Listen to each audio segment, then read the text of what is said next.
Partiamo con Bruno De Paula che ci raggiunge da Londra per ragionare con noi sul tema dei videogiochi, che è una delle grandi domande che abbiamo e anche dei temi che corriamo il rischio di conoscere di meno.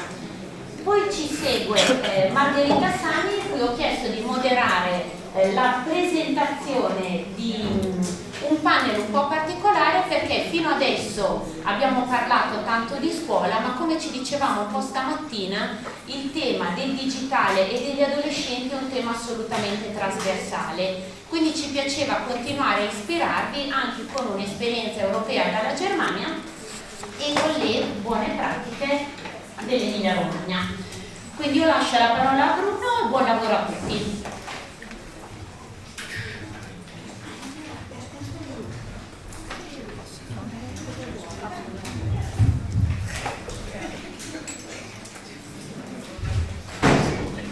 Ciao, buon pomeriggio, mi dispiace quelli che parlano italiano, però parlerò in inglese, quindi prendi i vostri auricolari se vogliono. So, good afternoon, my name is Bruno. As Alessandra said, I live in London, where I work at University College London. At the Institute of Education, and it's a pleasure to be here in this very sunny day. I was just thinking when I got here today that if we were in London and we had a day like this room would be completely empty. But since we are in Italy and I have such a great group, let's go for it. So today we're going to talk a little bit about digital games in education. To begin with, I want to measure, I'm going to start with kind of a test, so just to know exactly where we are in relation to games and education. So when I talk about games and education, what's the first thing that comes to your mind? Minecraft. Yes. Okay. Can more people give me their top of mind words just to have an idea? So we have Minecraft. What else? Super Mario. Super Mario. Yes, great. Well, good gaming repertoire. It's looking good. In terms of Scratch. Very nice, yes. Scratch. So game making, we are going towards Fortnite. Assassin's Creed. Tetris, great. Minecraft, yes. Minecraft, it seems like a winner, right?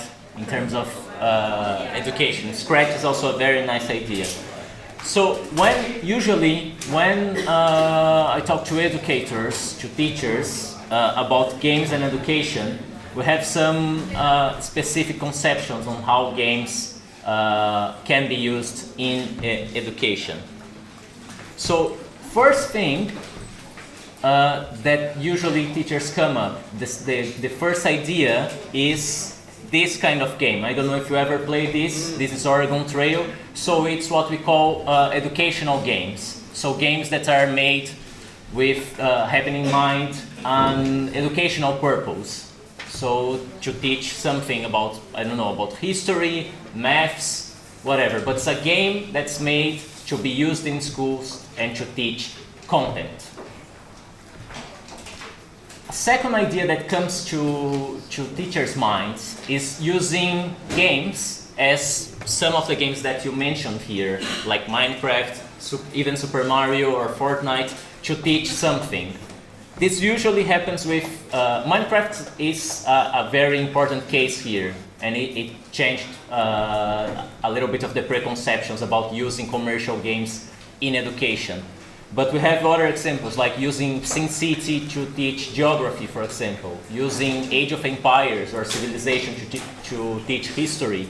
So this is another possibility in terms of games and education in schools. of course, in the most recent years, we have a great rise on gamification. So gamification techniques, the idea of using game mechanics and game ideas into activities that are not necessarily games. So Duolingo, for example, I don't know if you are familiar with that, probably you are. If you ever try to learn a different language, you might have already used it. Duolingo is an example of this kind of gamification strategies that can be used in education. So this is what usually comes to people's mind. But today I'm not going to talk about any of those examples. Today I'm going to talk about game making. And I liked very much that someone mentioned Scratch, because Scratch is very closely related to game making. So game making, in the way that I see it, and most of the academia see it, is when it's basically game development. So it's when the only difference between game development and game making is that usually when you have professional people working on that, so big studios, for example, or independent companies, they call it game development.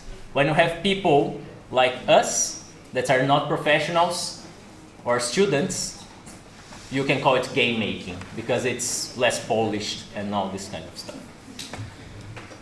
So game making is not necessarily a new thing. We tend to think that, but it's not a new thing. You have initiatives since the early 90s, especially in the US with Logo, the programming language from MIT, and people doing different stuff, so art stuff or even games. Game making, and now you recognize Scratch, you might recognize it.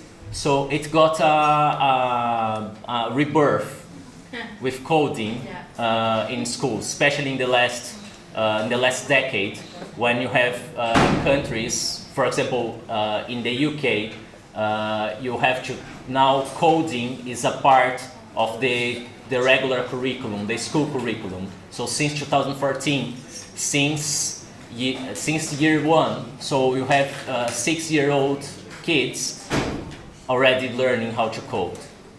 And then, of course, you're going to think about using games to teach that, right?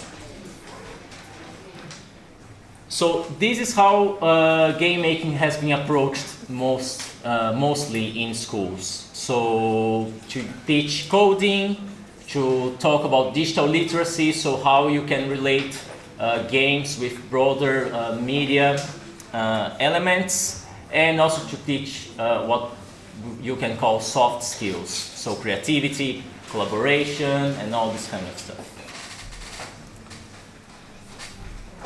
Okay, so let's stop here and think a little bit about what I just said.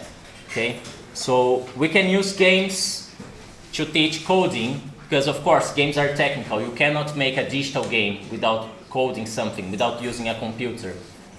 Well, maybe you can, but that's for another talk.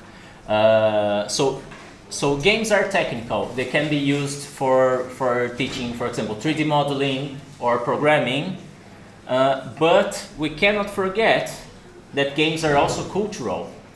And here, when I say cultural, I'm not only talking about how games relate to things that are easily marked as cultural. So, for example, mythologies or Assassin's Creed and history, for example.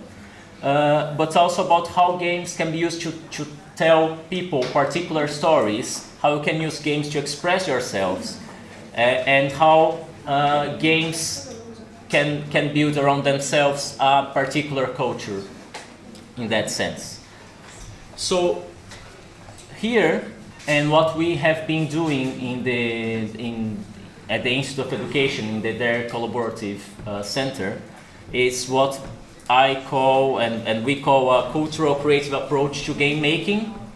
And this cultural creative approach is based in mainly two ideas. One is the idea of media literacy, and you might be already familiar with media literacy, but media literacy is about how to teach people to deal with media and to be competent to deal with media, and not only in practical terms, not only teaching how to, I don't know, how to set a blog, for example, a very old example here.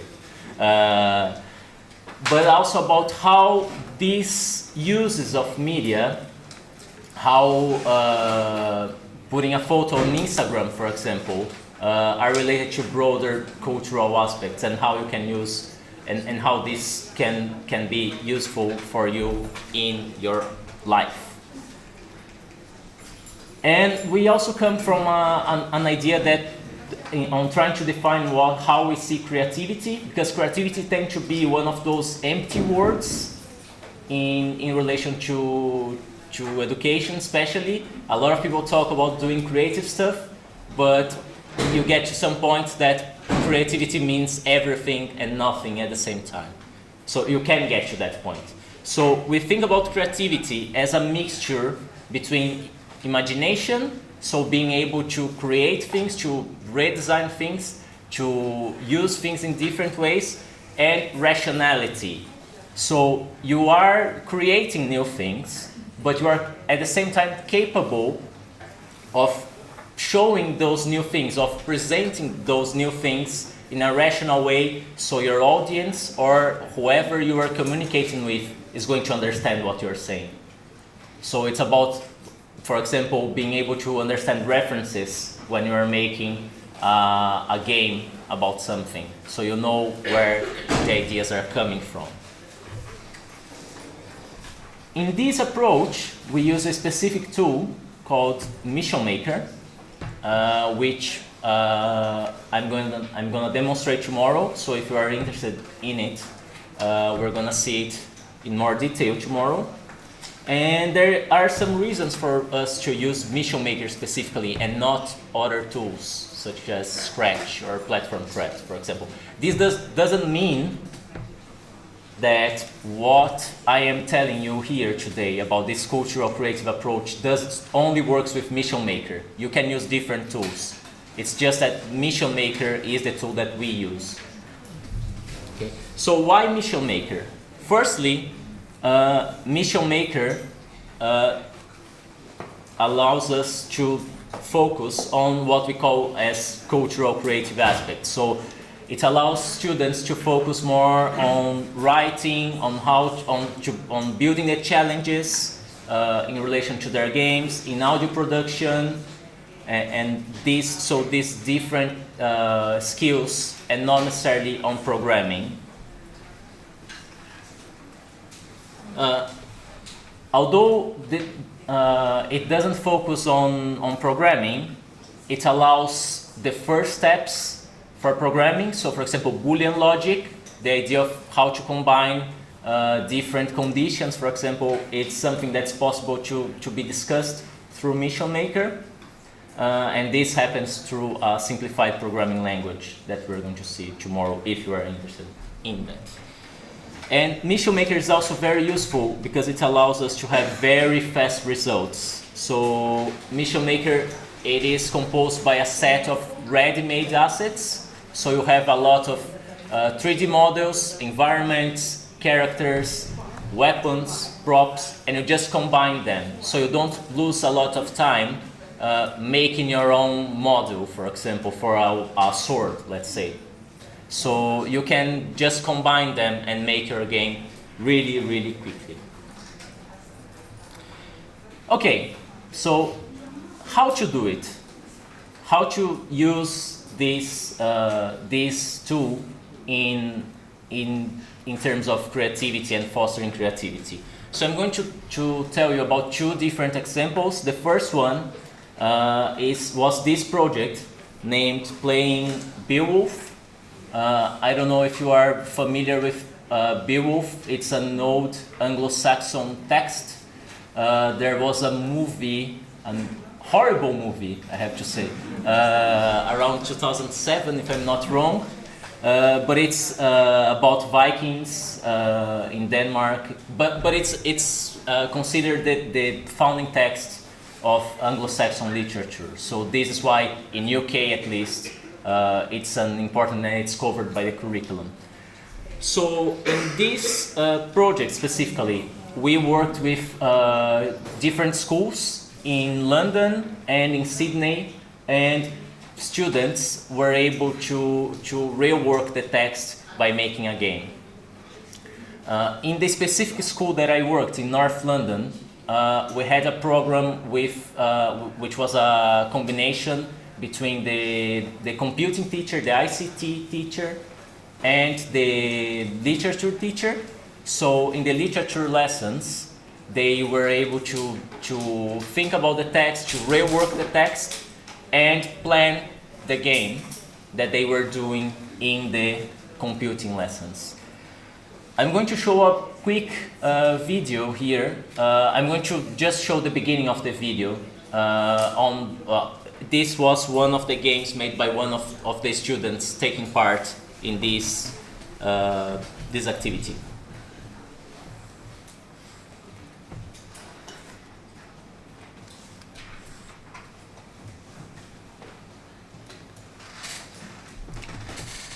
Okay.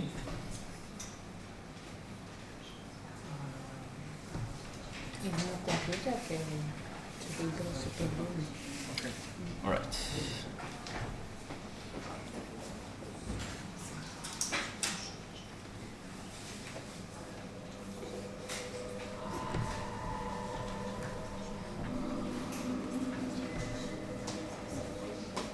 Rasa, kasnat hani götürdü. Kine köpek var, akılından sanmış çevirip kuştu. Kine köpek kasık santta. Tüm peşe acılı çubuğu dedi. Halt! No one can enter this room. The king has been murdered by someone unknown who is yet to be discovered. The queen wants to speak to you. Go back to where you were and you will find her. Okay, so what happened here? This is a montage, okay? This is not what happens in the game. So you have this student, he made two different versions of the same game. And the only thing that's different are the audios. So did anyone in the room understand the first part, the first audio? No? Okay, this student, he was originally from Iraq, and so he wanted to make his game in the language, in Kurdish in fact. So he was, the first part, the first speech was in Kurdish, and then we kind of convinced him to do a second version in English. But this tells you, told us a little bit about the potential that games can have in terms of how to express yourself. The fact that one student living in London, working with, yeah, it's a technology conference and I am lost, as you can see. So this means that a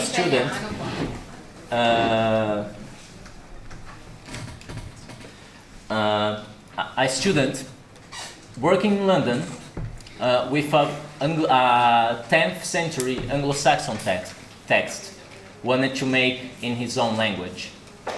What does that mean in terms of how you as a teacher, as a literature teacher, how would you work with this student in that sense? Would you allow him to do that? Would you encourage him to do that?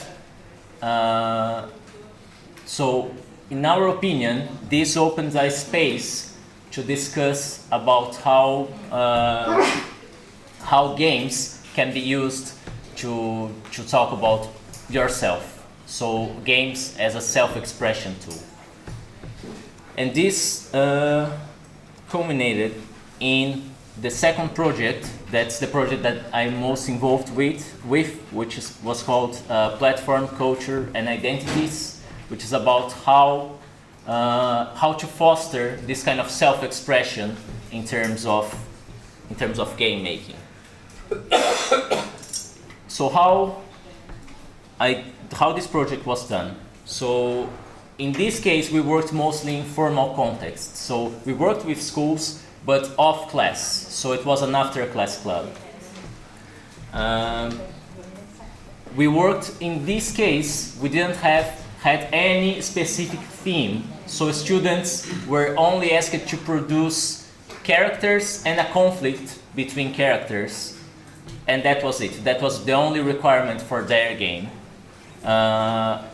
Here we have one of the original planning. So we worked with offline. We started offline with character information sheets, storyboards, and all this kind of stuff. And later we moved into the digital form, so into Mission Maker. And we use voice acting, inspired by the previous example, to lead this process. In terms of the session structures, we always worked in a specific way. So we first worked a little bit in more technical terms, so always teaching a specific technique in Mission Maker. So for example, how to make a character follow you, how to open and close a door. Then after teaching it, we would let them practice a little bit, and then let them free to produce the game that they were planning. Of course, during this time we were trying to be as supportive as possible to the students, both in technical terms, so how to program, how to work with the software, and also in cultural terms. So how to write, how to represent different things in their games.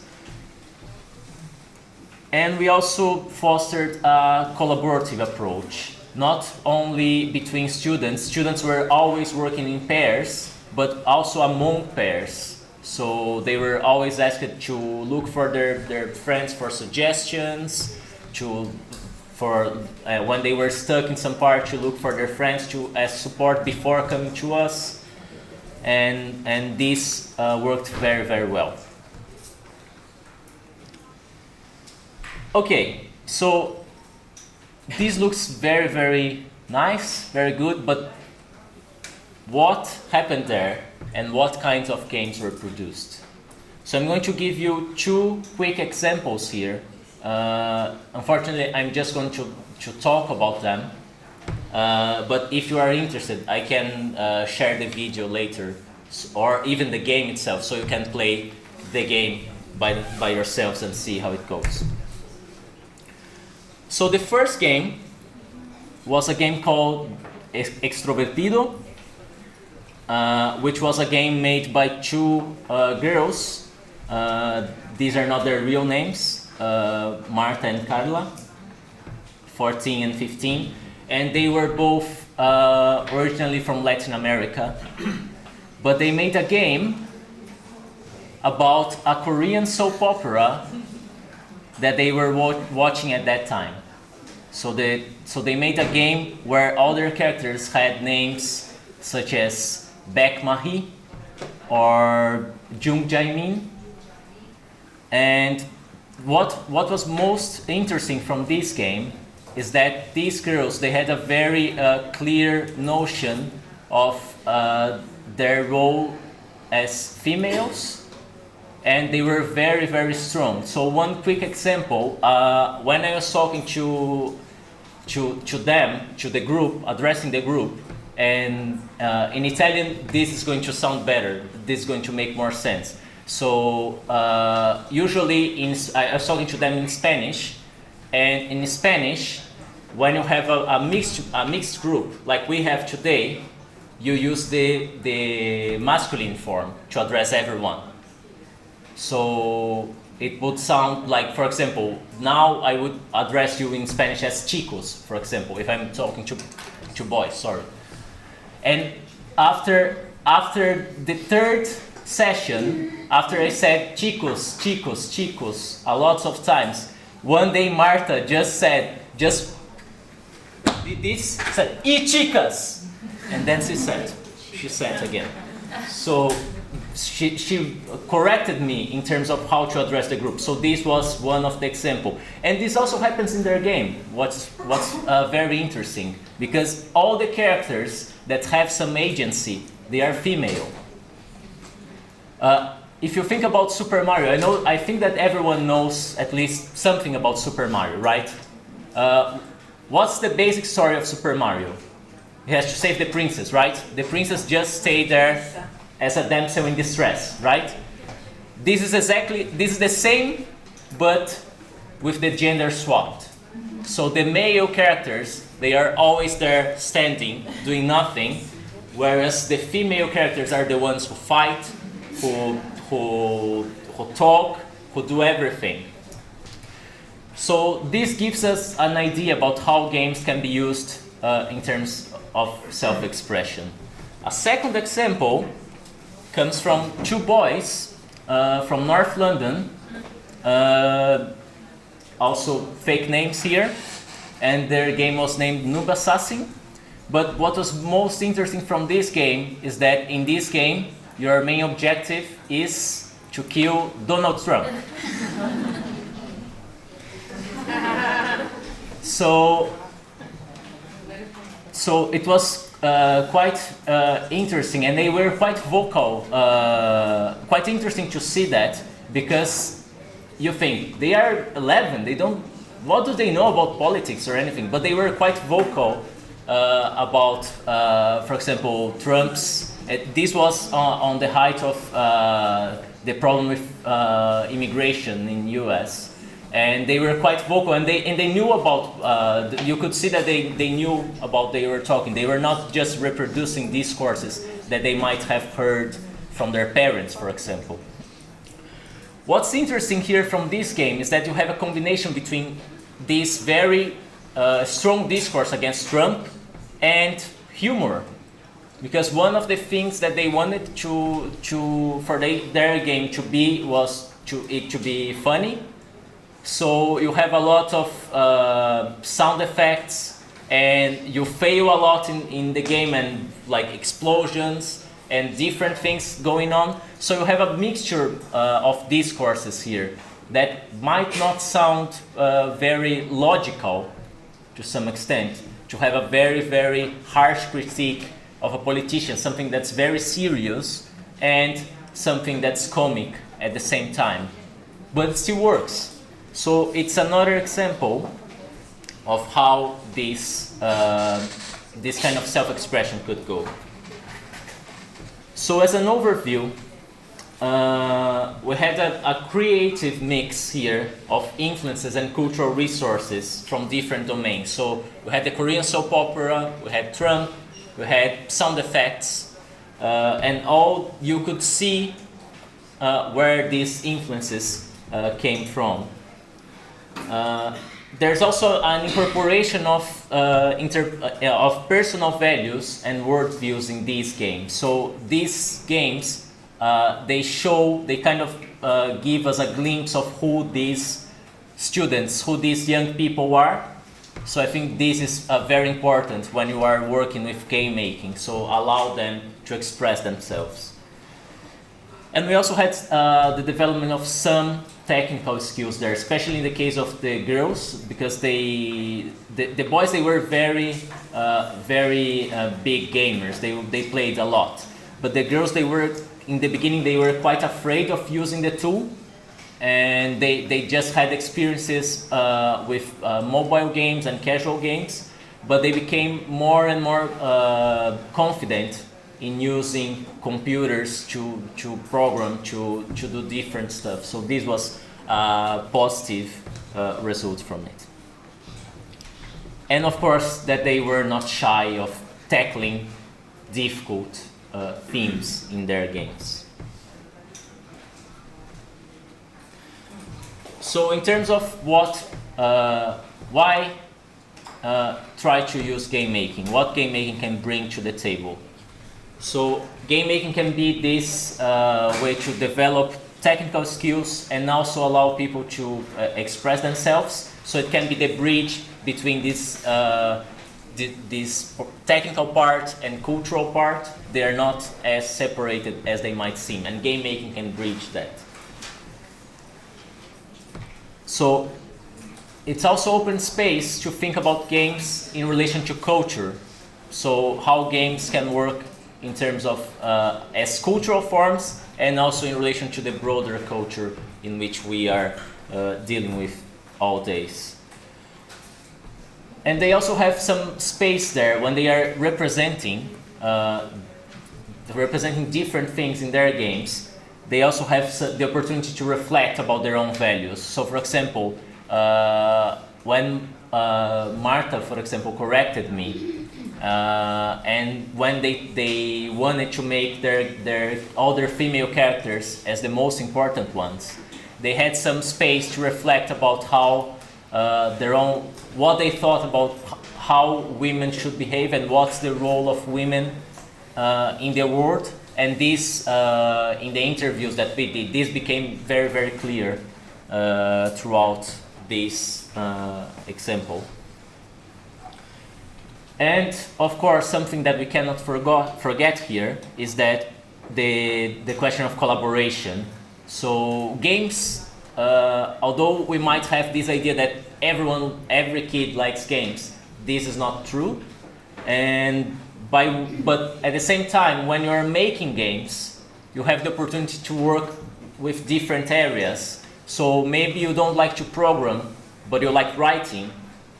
Maybe you don't like to draw, but you like to work with audio, for example. So you have different strengths here that you can explore in terms of game making. I'm almost there, okay? But bear with me, I know it's difficult, especially after lunch. So some thoughts that I think it might be useful if you are planning on using games and game making in your school or whatever you work. So collaborations with your colleagues, these might be very, very important. In the playing Beowulf case, this was crucial for the success of the project. And I couldn't have done this project if I didn't have the support of all the schools that opened the space, all the teachers that were there after class. I know that how teachers are overworked, and you have a lot of things to do even after lessons, but they were still there with me, helping me. So collaborations are essential here. I think that a balance between guidance, between helping students and between leading them and giving them some freedom to explore is very important. So, for example, in the case of the first game, the Kurdish game that I showed you, the fact that we allowed the student to pursue that was very, very gratifying for him. So this is another recommendation here. And this also connects to the previous point. So encourage students to bring in different influences, not only think about games, but about everything that they like doing and how to represent that into the game. This is a very nice exercise. But sometimes when you're talking about games, and this happens also with developers, professional developers, they might get too ambitious. So do not be afraid of pulling them back to earth, of making it short and simple. And then again, the role of having them collaborate in different roles, it's quite important there. So explore that. Final point, if you are interested in Mission Maker and you wouldn't be able to see the demo tomorrow, or even if you see that, Mission Maker is already available for free at Steam. And if you are, this is only for PCs. If you have Macs, just drop me an email. I can send a link to you. And that's it. So thank you very much. Keep making